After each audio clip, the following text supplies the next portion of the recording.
दूरदर्शनवर निर्माती दिग्दर्शिका म्हणून सईनं काम केलं.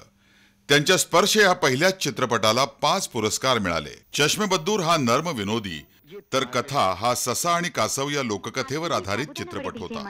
साज हा पार्श्वगायिकांच्या जीवनावर आधारित होता. चकाचकमध्ये त्यांनी पर्यावरण हा विषय हाताळला होता. सईने अनेक डॉक्युमेंटरीज आणि बालचित्रपट केले. सई परांजपे हे नाव मल्टीफॅसेटेड व्यक्तिमत्व म्हणून ओळखलं जातं. नाना पाटेकर, विश्वनाथ उर्फ नाना पाटेकर हे जे स्कूल ऑफ आर्ट्सचे कमर्शियल आर्टिस्ट, एक गुणी चित्रकार. नाना म्हणजे मराठमोळं, रांगडं, मर्दानी आणि बेदरकार व्यक्तिमत्व. नजरेत विलक्षण जरब आणि आवाजात हुकूमत.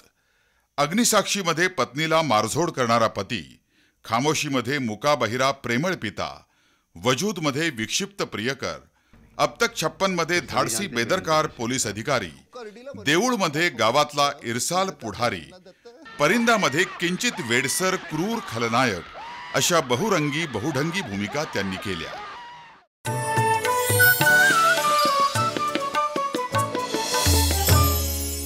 सीबीडी फाउंडेशन प्रस्तुत तुकाराम ते तुकारामचे प्रायोजक life insurance corporation of India आणि L&T mutual fund.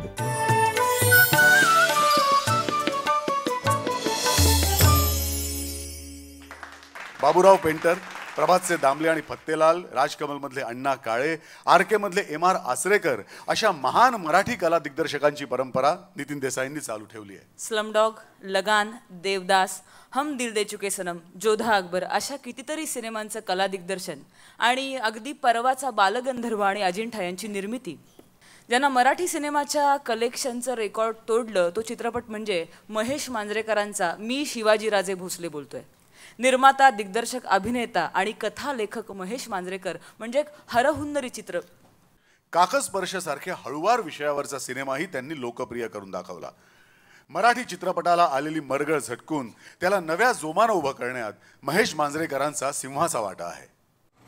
Urmila Matondkar, मासूम या चित्रपटाच्या माध्यमातून बालकलाकार म्हणून चित्रपट विश्वात प्रवेश करणारी अभिनेत्री उर्मिला मातोंडकर.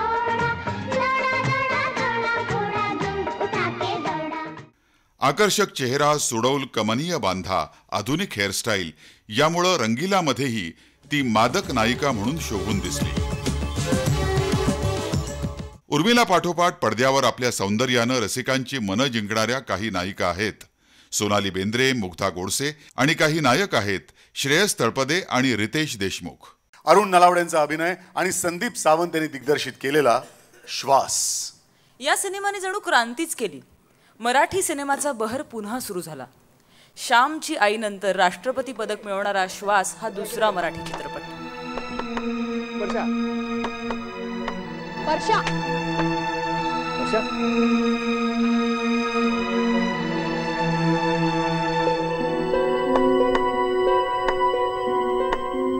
ए वर्षा, काय झालं बा? मला दिसणार नाही. असं का वाटलं तुला? तुम्ही मला सारखे सारखे डोळे बंद करायला का लावता? दिसलं नाही तरी चालेल असं का म्हणता? आजोबा सारखे मला जवळ का घेतात, मुके का घेतात? अरे त्यांना तुझी काळजी वाटत असेल म्हणून. मला माहिती आहे मला दिसणार नाहीये. एकेकाळी राम गोपाल वर्मांचे सहाय्यक असणारे मधुर भंडारकर यांचा पहिला गाजलेला चित्रपट होता बालबालांच्या आयुष्यावरचा चांदनी बार. स्त्री प्रधान विषयावरील page 3, corporate, traffic signal, fashion, सत्ता आणि अगदी परवाचा हिरोईन असे हटके चित्रपट देणारे मधुर भंडारकर. आशुतोष गोवारीकर, कथालेखक, निर्माते, दिग्दर्शक आशुतोष गोवारीकर हे मूळचे अभिनेते. होली, नाम, चमत्कार इत्यादी चित्रपट आणि CID, सर्कस या दूरदर्शन मालिकातून त्यांनी भूमिका केल्या. पहला नशा आणि बाजी हे 2 चित्रपट दिग्दर्शित केले. हे दोन्ही चित्रपट सपशेल आपटले. या अपयशानं खचून न जाता त्यांनी लगानची कथा लिहिली. त्यांच्या स्वदेश, जोधा अकबर या चित्रपटांनीही भरघोस यश मिळवलं आहे. आज ते सुपरस्टार निर्माण करणारे यशस्वी दिग्दर्शक म्हणून ओळखले जातात. माधुरी दीक्षित, अबोध हा माधुरीचा पहिला चित्रपट. अबोधमधील या साध्या भोळ्या अबोध नायिकेची विशेष कोणी दखलही घेतली नाही. पण याला अपवाद होता N चंद्राचा, म्हणजे निर्माते दिग्दर्शक नार्वेकरांचा. त्यांनी अंकुशमधून नाना पाटेकरांना आणि तेजाबमधून माधुरीला असं काही पेश केलं की सर्वांच्या नजरा खिळून गेल्या. जन्मजात सौंदर्य, मधुबालासारखं मोहक हास्य, नृत्याचं शिक्षण घेतल्यामुळं अंगभूत असलेला विलक्षण ग्रेस, यामुळं माधुरी ही स्वर्गातून आलेली एक परी भासू लागली. माधुरीला फिल्मफेअरच्या उत्कृष्ट अभिनेत्री या पुरस्कारासाठी तब्बल 13 नामांकन मिळाली. उत्कृष्ट अभिनेत्री म्हणून 4 तर उत्कृष्ट सह अभिनेत्री म्हणून 1 अशी 5 फिल्मफेअर अवॉर्ड्स तिला मिळाली. अगं आपण इतका वेळ बोललोय पण अजूनही कितीतरी महत्वाची नावं घ्यायची राहूनच गेली आहेत ग. म्हणजे एक एक बुलंद व्यक्तिमत्व आठवलं की वाटतं अरे यार यांचा उल्लेख राहिलाच. म्हणजे रसिक म्हणतील का आपल्याला. म्हणजे आता जोगवामध्ये नॅशनल अवॉर्ड मिळवणारा उपेंद्र लिमये असू दे किंवा चिन्मया सकल हृदया गीताला नॅशनल अवॉर्ड मिळवणारा आनंद भाटे, आणि हो 3 इडियट्स सारख्या सिनेमाचे रंगभूषाकार विक्रम गायकवाड, आणि खरं म्हणजे या सगळ्यांचेच रंगभूषेतले दादा म्हणजे आपले पंढरी दादा जुकर.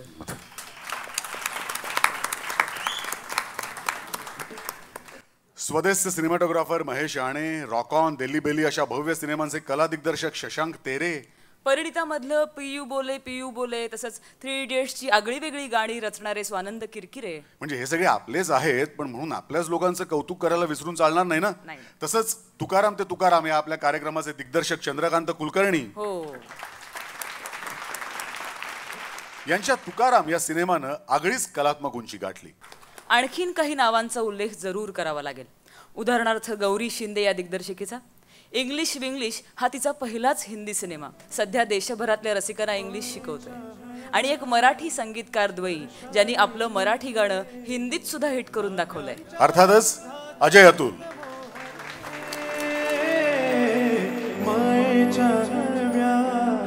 स्पर्शाने खुलते नात्यांच्या बंधात धुंद मोहरते,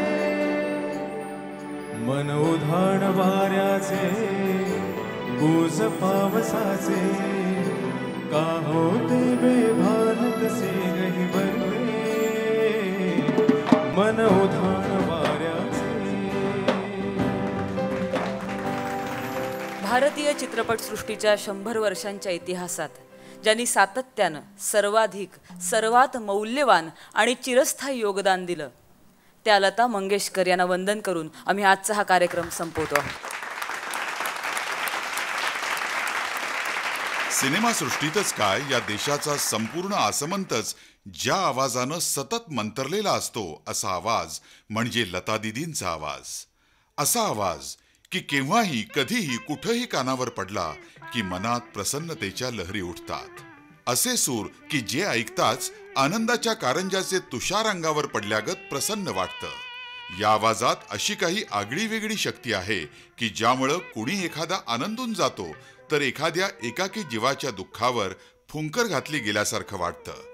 या आवाजाचं वैशिष्ट्य असं की संगीतातला फारसा गंध नसणाऱ्या सामान्य रसिकापासून अत्यंत दर्दी संगीत वेड्यांपर्यंत सगळ्यांनाच हा हवा हवासा वाटतो. हा मधुर स्वर सतत असाच गुंजत राहो ही प्रभुचरणी प्रार्थना. संपूर्ण भारतवर्षामध्ये गुंजत राहणारा, सर्व भारतीयांना मनापासून आवडणारा, सर्व भारतीयांना त्यांचे भेदभाव विसरायला लावून एकजीव करणारा आवाज म्हणजे लता मंगेशकरांचा आवाज.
CBD फाउंडेशन प्रस्तुत तुकाराम ते तुकारामचे प्रायोजक life insurance corporation of India आणि L&T म्युच्युअल फंड.